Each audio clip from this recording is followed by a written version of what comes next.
Jeffrey Epstein, a man who sadly needs no introduction, famous for associating with billionaires, CEOs, and presidents, and not to mention also being a complete monster. But the thing almost as infamous as Jeffrey Epstein are his properties. An isolated private island, a sprawling 10,000-acre ranch, a $50 million Manhattan townhouse, and that's just the beginning.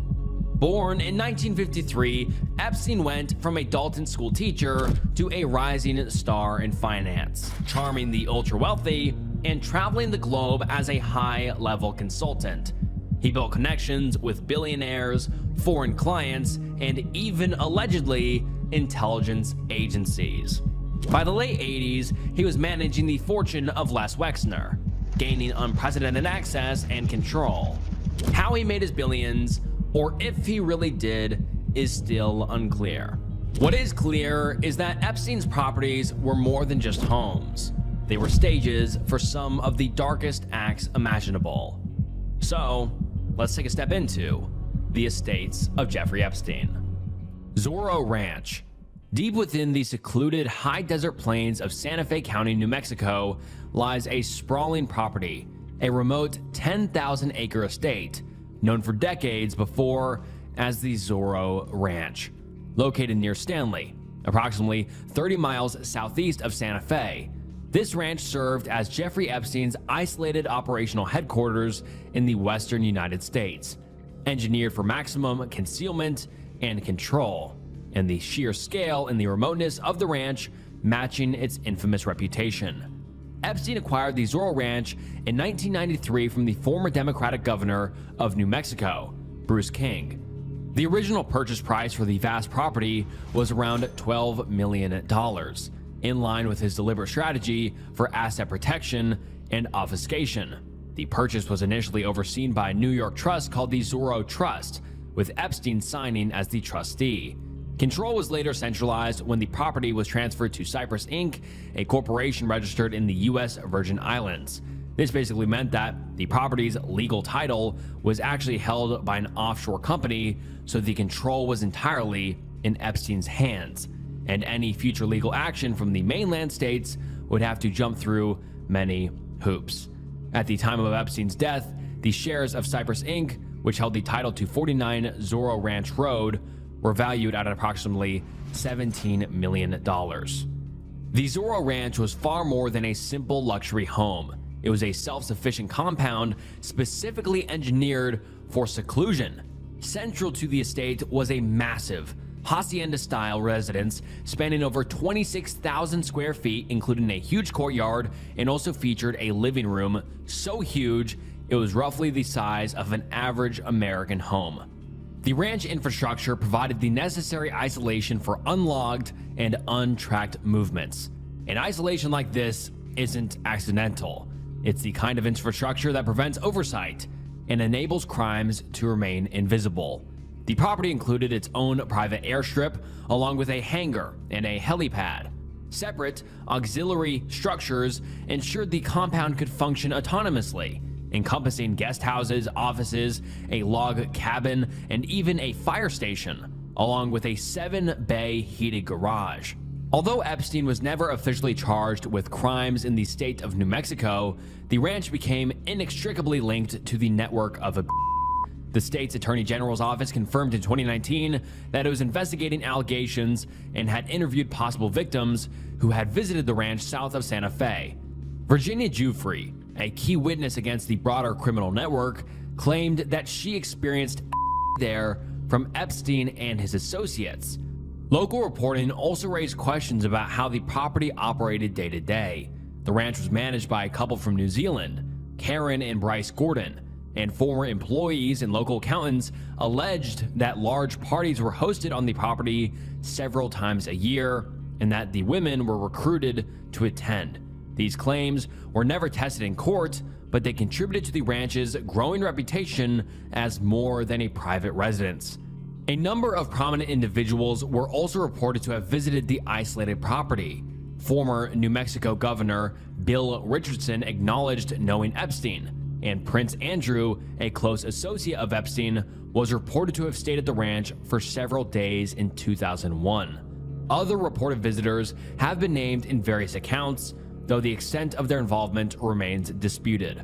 Most disturbing were revelations regarding Epstein's intentions for the isolated desert facility. He was reported to have planned to deliberately exploit the ranch's remoteness to conduct eugenics experiments. Epstein intended to, quote, seed the human race with his DNA by impregnating women at his New Mexico ranch. He explicitly planned to use the ranch as a baby ranch. The ranch's isolation was further reinforced by Epstein's control of surrounding land. For decades, his company held grazing leases on roughly 1,200 acres of adjacent New Mexico State Trust land, effectively buffering the estate from public access. After Epstein's death in 2019, the New Mexico State Land Office launched an investigation into those leases. State Land Commissioner Stephanie Garcia Richard ordered staff to review hundreds of pages of documents, citing concerns that the land had been used to shield the property rather than for legitimate agricultural purposes. In a subsequent cancellation notice sent to Cypress Inc., Commissioner Richard cited three main violations: the obstruction of staff seeking access to inspect the state trust land, a written misrepresentation by Cypress Inc. on lease compliance, and the conclusion that they may have obtained the leases through illegitimate means for purposes other than ranching or agriculture. The commissioner publicly asserted that it was no doubt used to protect the privacy of Epstein and his co-conspirators. In the end, they terminated the leases, and the commissioner proposed converting parts of the state land into a recreational area or installing a memorial to survivors of assault and other related crimes. There was another small legal complication. A Florida-based nonprofit church called Love and Bliss filed a deed claiming to have purchased parts of the land for just $200. Daniel Weiner, attorney for the Epstein estate, noted that this group was the same one that had previously filed a fraudulent deed concerning his Florida estate. After remaining largely unused following Epstein's death, the Zorro Ranch was listed for sale to liquidate the estate's assets to pay victims and creditors. The ranch was initially listed for $27.5 million, but was later dropped to $18 million. In August of 2023, the property was sold for an undisclosed sum to San Rafael Ranch LLC, who immediately renamed it to Rancho de San Rafael. The proceeds from the sale were directed towards managing the estate and paying off creditors. Recently, in late 2025, New Mexico legislators proposed the creation of a $2.5 million Truth Commission to probe activity at the Zorro Ranch and determine what they actually know, and are seeking state house approval in January. This was driven by a determination among lawmakers like Democratic State Representative Andrea Romer that there's no complete record of what occurred, and that the state must ensure that trafficking crimes essentially never happens again. The state attorney general Raul Torres already initiated an investigation into financial businesses used by Epstein, reaching agreements with two banks to dedicate $17 million towards preventing human. And what I think is super crazy is that you can just find the ranch on realtor.com and scroll through all the pictures, and knowing what happened there is just so creepy, and seeing the inside, it's just such a unique vibe. Like, it's unexplainable, but you can just tell that something evil happened here, and you can see the big circle or the crosshairs in this garden area. I mean, it is just a very eerie place. I mean, obviously an insane property, but just look how isolated it is and in the middle of nowhere. And just imagine being a victim here and looking out and realizing you're in the middle of nowhere and there's no escape for you. I mean, a very just terrifying thought. Epstein's Manhattan townhouse. In the heart of Manhattan's Upper East Side stands the Herbert N. Strauss House, a limestone monument that once served as the urban command center for Jeffrey Epstein's global operation. This 9-story townhouse, situated between 5th and Madison Avenues, is regarded as one of the largest private residences in the entire city. Horace Trumbauer, a famous American architect who designed much of Duke University's campus, also designed this house and completed it in 1932 for an heir to the Macy's department store fortune. The Strauss family, however, never lived there due to the high cost of property taxes. So for decades, the building housed the Birch Wathen School before it was purchased in 1989 for more than $13 million by billionaire Les Wexner, who initiated a massive renovation led by architect Thierry Despont, who was previously an associate architect for the restoration of the Statue of Liberty and an interior designer for John Stephanus. Jeffrey Epstein moved into the residence around 1995, though the official legal mechanics of his ownership were intentionally obscured for many years. While Epstein claimed to own the home shortly after moving in, the recorded legal title did not reflect this until December 23, 2011. At the time, the property was formally conveyed from the 9 East 71st Street Corporation to Maple Inc., another shell corporation registered in the U.S. Virgin Islands. Rumors circulated for years that Wexner had sold the estate to his protege for as little as $1 million, though other reports suggested a transfer value of $20 million. Again, as it was held by an offshore company, legal action from the mainland government would be severely hindered. To those few invited past its massive 15-foot high oak doors, the interior was described as a high-walled, imperious, private Xanadu that seemed to have no boundaries. The entrance hall was famously decorated with rows of individually framed prosthetic eyeballs, which Epstein told guests were manufactured in England for injured soldiers. Beside these sat a twice life-size sculpture of a naked African warrior. Guests were frequently invited to tea in the leather room, which featured cordovan-colored fabric walls and leopard print chairs. Epstein's massive office spanned the entire width of the house and was furnished with a gilded desk that once belonged to J.P. Morgan, the famous Wall Street banker. Atop a Steinway grand piano sat a stuffed black poodle, which Epstein used to prompt visitors to think about, quote, what it means to stuff a dog. And that is just so odd. And perhaps most disturbingly, he had a copy of Marquise de Sade's Justine, a novel that describes the suffered girl. And between the dog, to the book, to the eyeballs, to the African warrior, I mean, he had a very unique taste of decorations. The property was as much of a fortress as a home, featuring a lead-lined bathroom hidden beneath a stairway, equipped with its own telephone and closed-circuit television screens. Outside, the building had an extravagant heated sidewalk, so they wouldn't have to suffer stepping in snow. The total living space was approximately 51,000 square feet, significantly larger than any of the neighbors. The 2008 property tax bill for the residence was the 4th highest for a single residence in all of New York City. Despite its architectural beauty, the building was later dubbed the House of Horrors. Why should be obvious. It was owned by Jeffrey Epstein, after all.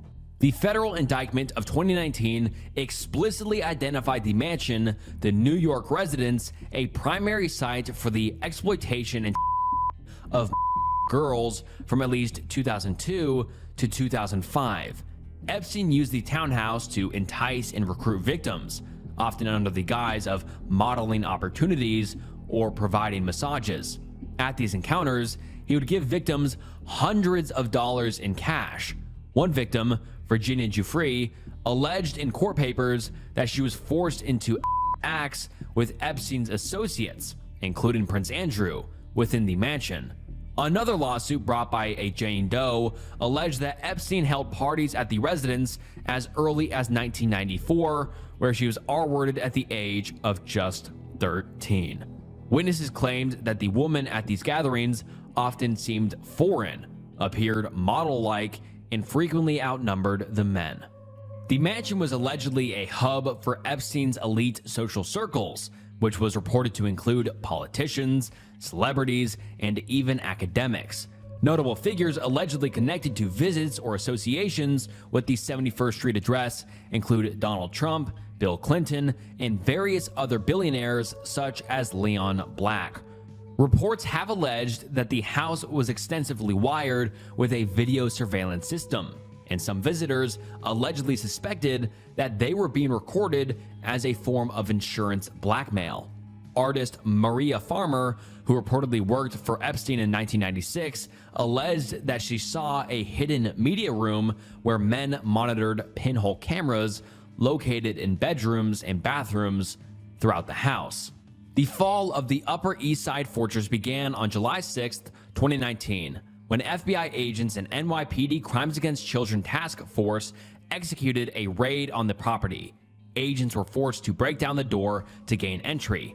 Inside of a locked safe, investigators discovered a trove of evidence, including thousands of suggestive photographs of or partially females, some of whom were allegedly confirmed to be.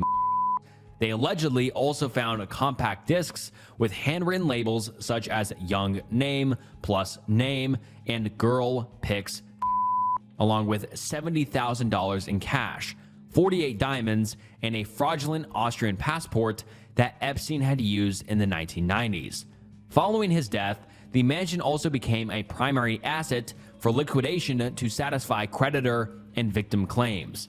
Though it was once valued at $77 million by federal prosecutors and initially listed for $88 million, the property's extreme criminal association and the impact of the pandemic dropped its value significantly.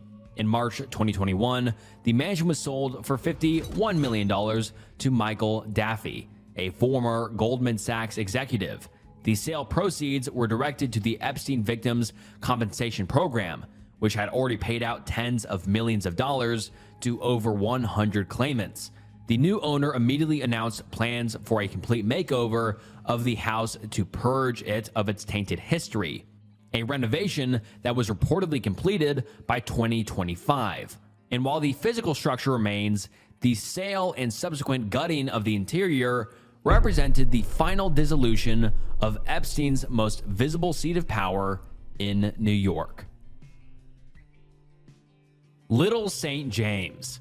In the turquoise expanse of the Caribbean, 2 miles off the coast of St. Thomas in the U.S. Virgin Islands, sits a 70-acre private outcrop that would become the geographic center of one of the most infamous international criminal investigations ever, known officially as Little St. James and colloquially by locals as Island or Island. And I'm sorry I had to censor both of those words, but it's safe to say that this island was not associated with anything good. And this secluded paradise, quote paradise, served as the primary residence and operational headquarters from 1998 until his death in 2019. And to the outside world, it appeared as a regular ultra-luxury retreat for the ultra-wealthy. But the island itself was meticulously engineered for Epstein's sadistic purposes. The transformation of Little St. James into a private fortress began in April 1998. Epstein purchased the island from venture capitalist Arch Kumin for a reported $8 million. However, the island was not held in his name. Instead, the legal title was vested in a U.S. Virgin Islands corporation he controlled, Nautilus Inc. In the probate petition he filed after his death, the 10,000 shares of the corporation were valued at a staggering $63 million. This strategy extended to the nearby Great St. James Island, which he also owned. That was owned by yet another entity, Poplar Inc., and was valued at $22 million. This was obviously deliberate. By establishing all of these corporations in the Virgin Islands, Epstein leveraged the territory's status as a tax haven that still remained in the U.S. banking system. This allowed his companies to pay an effective tax rate of just 4%, saving him an estimated $300 million over 2 decades. Once again, legal action would be very complicated as they would have to go through the Virgin Islands court system. I mean, this was all obviously on purpose. Epstein didn't just live on Little St. James. He engineered it to be a self-contained, sovereign mini-country. He commissioned Edward Tuttle, the architect behind renowned hotels all over the world, to design and renovate the main residential compound. The resulting estate was massive, requiring a full-time staff of 70 people by 2008. The compound had an array of ultra-luxury amenities, including a helipad and private dock to facilitate the unlocked movement of his private fleet, 4 luxury guest villas, and 2 swimming pools, a dedicated gas station and high-capacity water filtration system, and a stone-walled cabana with a distinctive turquoise ceiling. Epstein's personal residence. In 2005, he even went so far as to hire the Virgin Islands Water and Power Authority to install a combination power and fiber optic cable running underwater from St. Thomas.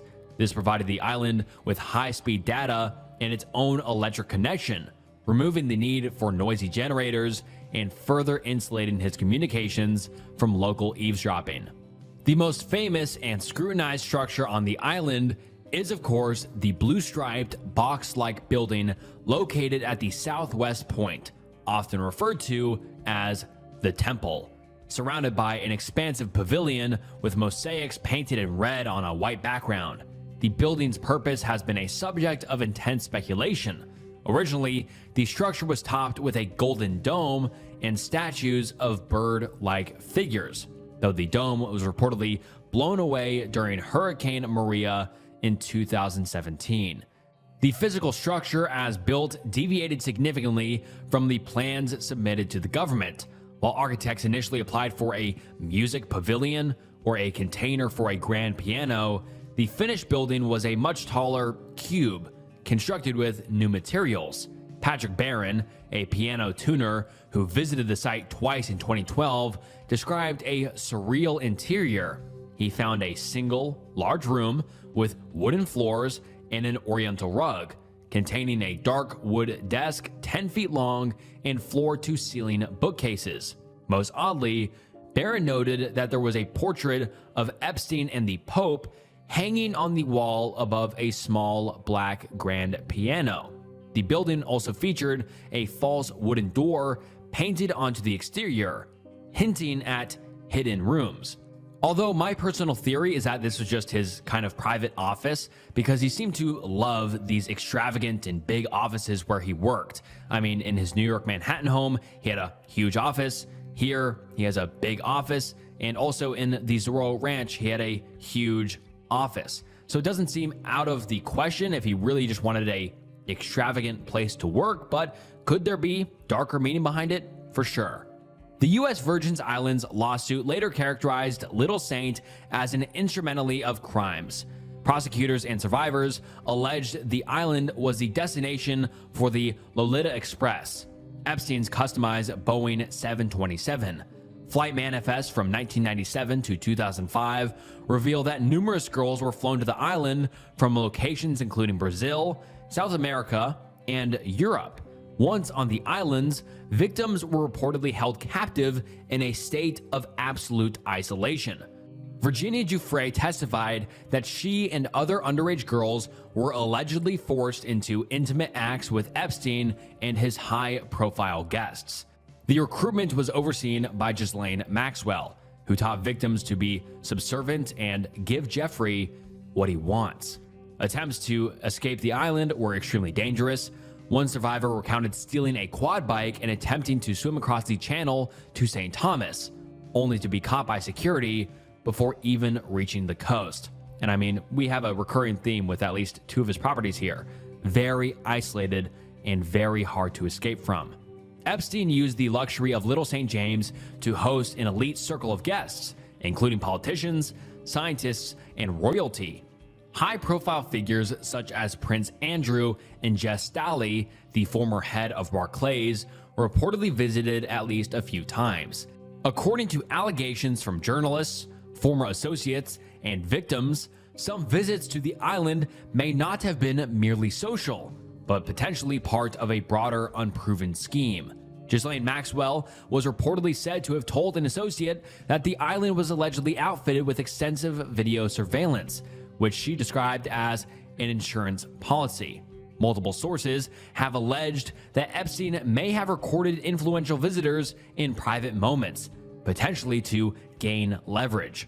though no verified evidence of a systemic blackmail operation has ever been made public. After Epstein's death in 2019, the FBI reportedly conducted searches of the island, removing boxes of electronic media and other materials that could have included recordings, but the contents of which remain undisclosed. In January 2016, Epstein expanded his assets by purchasing the neighboring, larger island of Great St. James, spanning approximately 165 acres. The island was acquired for $22.5 million through Great St. Jim LLC, another shell company in the Virgin Islands. Epstein used a lot of deception to hide his involvement in this purchase, including making another individual the ultimate beneficial owner, against their will to bypass local opposition. Islanders had previously begged the former owner not to sell to Epstein due to his criminal history. Investigations suggest that this purchase was a strategic effort to shield his activities on Little St. James from view by controlling the surrounding perimeter and blocking public access to the Christmas Cove, a popular attraction. Just 2 days before his S-word, Epstein signed a new will that transferred his entire estate into the 1953 trust. This was widely viewed by legal experts as a final attempt to hide the identity of his beneficiaries from his victims and creditors. However, the obvious sham transaction was defeated in court. Under a $105 million settlement reached with the Virgin Islands government, half of the proceeds from the sale were marked to fund support services and counseling for survivors of human and Great St. James. Just a quarter-mile off the coast of St. Thomas lies an expansive land that was meant to be the final expansion of a dark empire. Great St. James, a 165-acre private island, stands as a larger, more rugged neighbor to its infamous little brother. For years, it was a place of local recreation, centered around the popular snorkeling and mooring spot known as Christmas Cove. But in 2016, Epstein set his eyes on it, and he had to have it. Like we talked about before, there was strong opposition and had to make Sultan Ahmed bin Salman the actual owner before buying it from him in parcels. One of his first moves after the purchase was to shut down Christmas Cove, effectively ending the public's ability to anchor near his primary base. Once in control, Epstein development plans for Great St. James were as extravagant as they were confusing. Permit applications and documents revealed a vision for a self-sufficient compound that included a private road network and a dedicated barge dock, 2 primary homes, several cottages, and a security building, a solar array and generator system connected via a marine electrical cable, and most curiously, plans for an underwater office and pool and a large amphitheater. And the plans for the underwater office kind of gives more credit to my earlier theory. I feel like Epstein just loved his extravagant offices for whatever reason.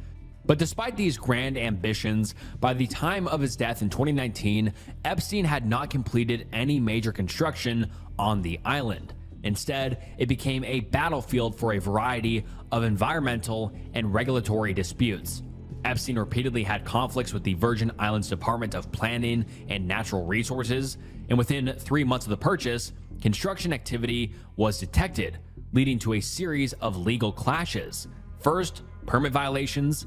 Epstein was ordered a cease and desist after clearing land without a permit and was initially fined $280,000, later reduced to $70,000.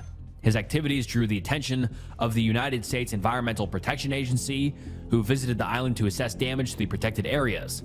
Concerns were raised about the habitat of the Virgin Islands, native tree boa, and the health of endangered corals near the shoreline.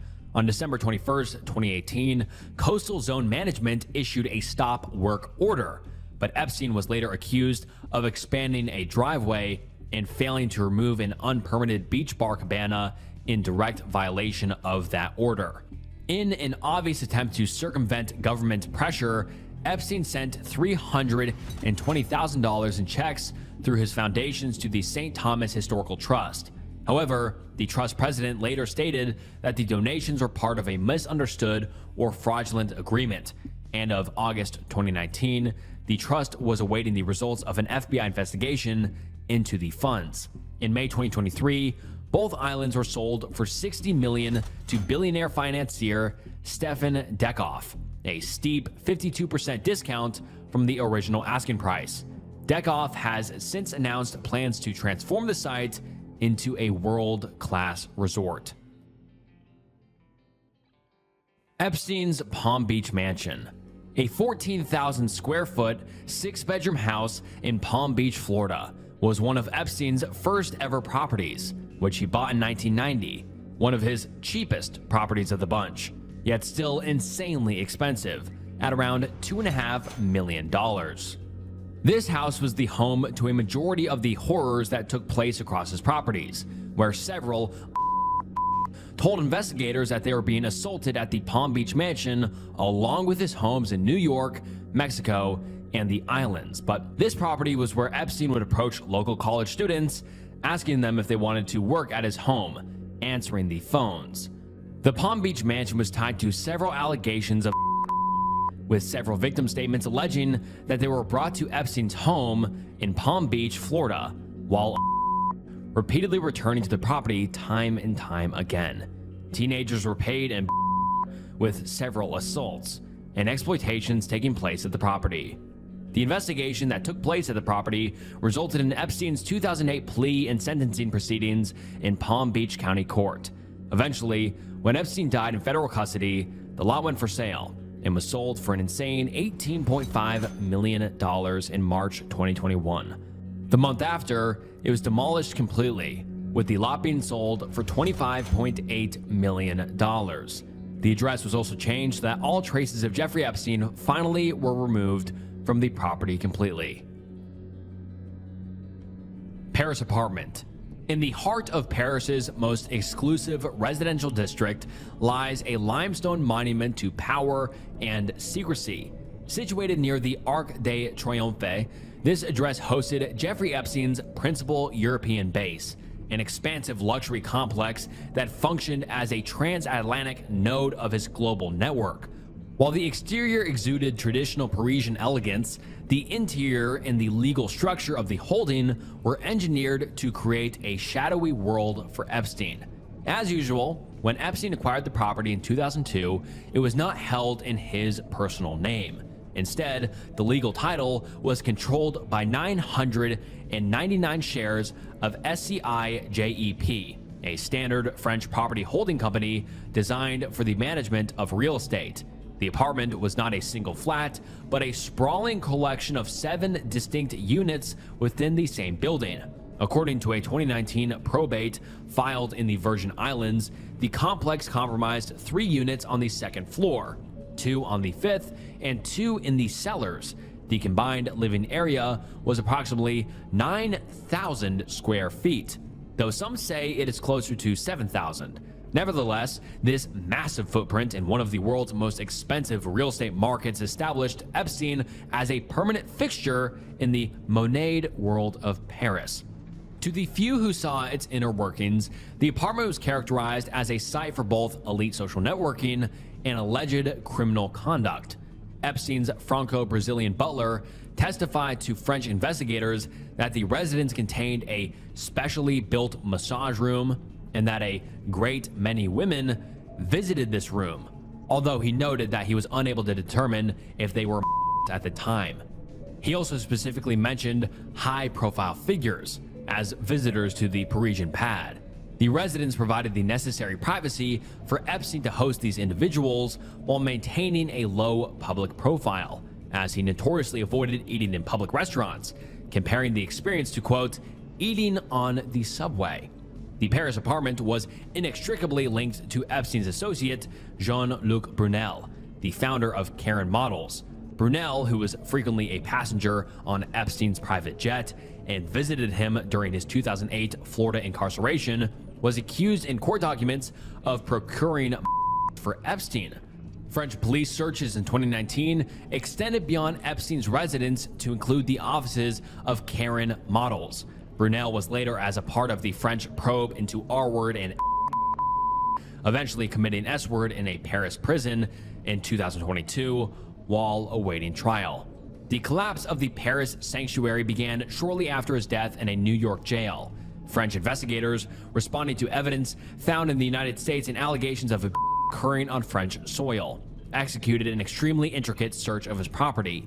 The raid was an incredible 13 hours long, and it was part of an inquiry into half a dozen potential charges of R-word and involving both French and international victims. The presence of the specialized massage room in the butler's testimony formed a central part in the French authorities' attempt to map the European arm of Epstein's trafficking enterprise. As part of the mandatory liquidation of the Epstein estate, the apartment was brought to market in 2022. Originally listed for approximately $12 million, it was sold for just $10.4 million to Bulgarian plastics tycoon Georgy Tushev. The transaction was brokered by Sotheby's International Realty, who took a hefty $440,000 fee for the sale. The proceeds were directed towards compensated victims and resolving the significant legal problems. The sale of the multi-unit complex on Avenue Fall marked the end of Epstein's physical presence in Europe.